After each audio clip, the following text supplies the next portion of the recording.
My name is Leonardo. I had elderly parents who said they weren't my blood relatives.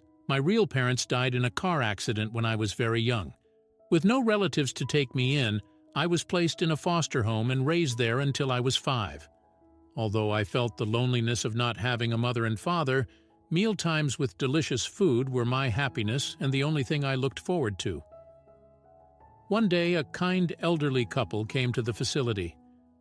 It's a vague memory, but I remember them smiling happily as they watched me eat. They had such kind smiles. After a while, that couple, the Kings, decided to adopt me. I quickly opened up to them, calling them Grandpa and Grandma Patricia. They had a small garden where they grew vegetables and sold them at a local farmer's market. Though not making much, the leftovers from the market and those not good enough for sale ended up on our table every day. I loved Grandma's pickled cucumbers and potato soup. Be thankful for your food, that was Grandpa's motto. Many people are struggling without food today. We must be thankful for every meal, Carter. I hope you grow up to be someone who can help those who are hungry and in pain. Yeah, got it. I nodded seriously and he smiled gently. His teachings have stayed firmly in my heart. We lived a simple life without luxury, but were raised with a lot of love and happiness. I helped with farming while attending high school.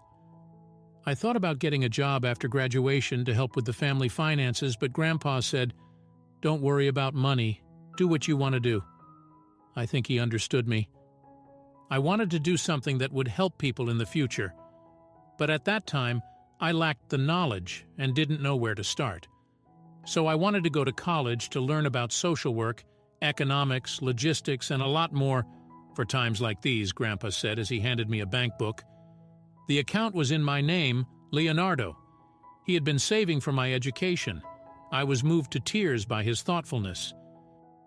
After enrolling in college, I started to study hard. I felt happy but also guilty for causing trouble for my grandparents. I had never seen them indulge in any luxuries. They always put me first. I vowed to repay their kindness in a big way.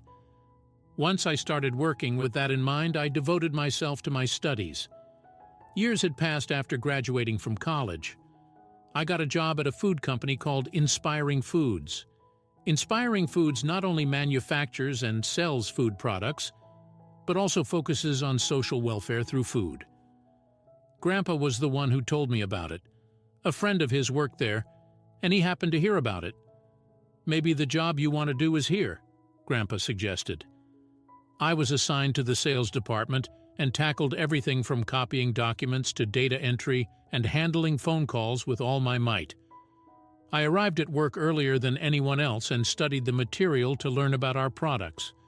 I also accompanied skilled sales on their visits. I wanted to learn the job quickly and become a full-fledged worker. However, there was one person who didn't think well of me. That was Smith, the head of the sales department. Smith was also a board member and held significant power within the company. There was a rumor that he didn't see any use in people who couldn't help him climb the career ladder, especially tough on newcomers. True to the rumor, I was quickly targeted. Watching me asking a colleague to let me do anything, he seemed to think of me as an overbearing and cheeky newcomer.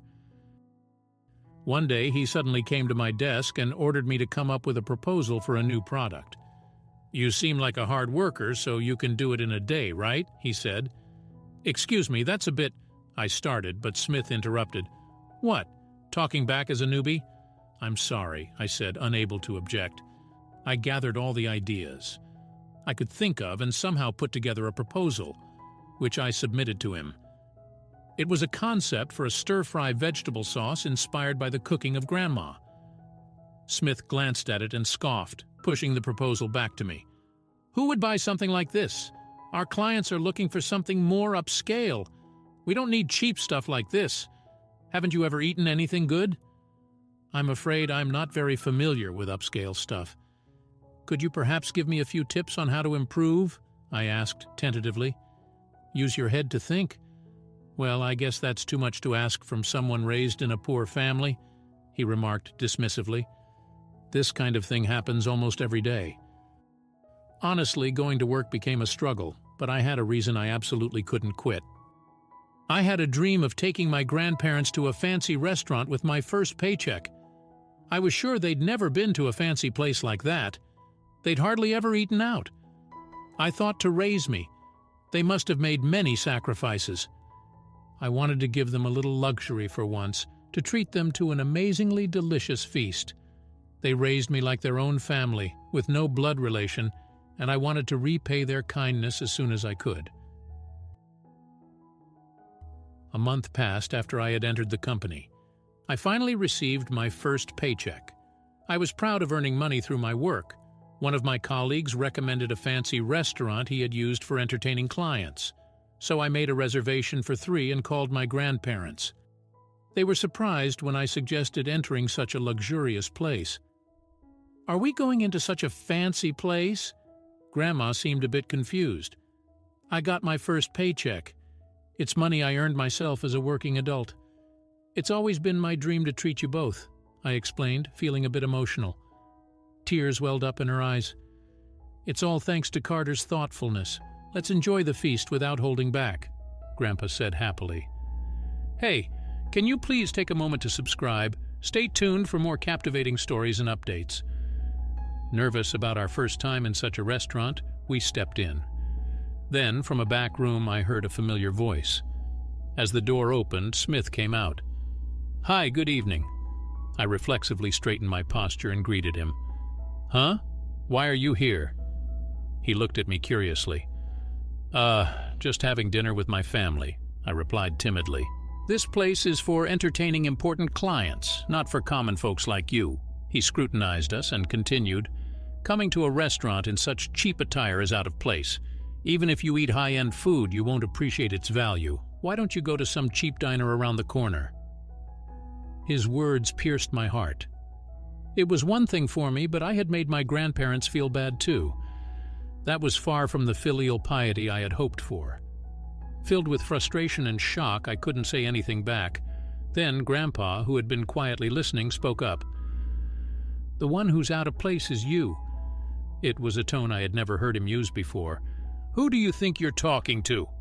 Smith started angrily, coming towards Grandpa, but when he got a good look at Grandpa's face, he exclaimed loudly, "Mr. King!" Then he quickly went pale and sat down on the spot. "Bringing happiness to everyone through the power of food," Grandpa murmured. That was the corporate philosophy of inspiring foods. "I've been meaning to talk to you about it, Carter. Are you ready to hear me out?" He began to speak quietly.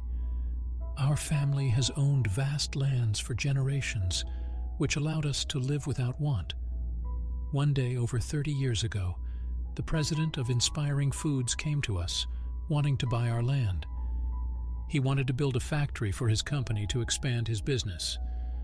Upon further discussion, I learned that Inspiring Foods had been donating food to children in foster care. The president grew up in a poor family himself, often going hungry. He had a strong desire to provide delicious meals to as many children as possible. He was passionate about expanding his business to support more orphaned children, struggling families, and those in need. I was deeply moved by his feelings.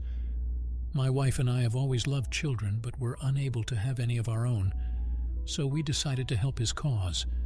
We kept only the land necessary for our livelihood and gave the rest to him, agreeing with the philosophy of bringing happiness to everyone through the power of food. I became a shareholder in Inspiring Foods and made further investments. I vowed to use my money to help those in need. We've kept in touch ever since, and one day I visited the foster care with him. That's where I met you, Carter.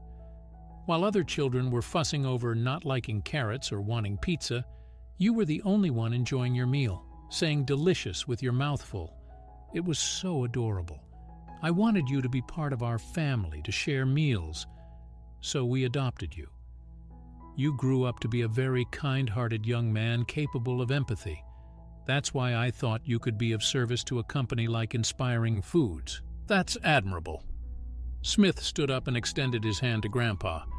I made a bit of a mistake earlier. Carter is an exceptionally talented individual, he said, forcing a smile and stepping forward. Grandpa coldly shook off his hand. It's too late. You will never understand the true value of a meal, the value of sharing a table with loved ones. Inspiring Foods is a company that saves people through the power of food. You have no right to call yourself a part of Inspiring Foods. It was the first time I saw Grandpa raise his voice. I will inform the president of everything at tomorrow's shareholders' meeting. When you return to the office, don't expect to find your seat there.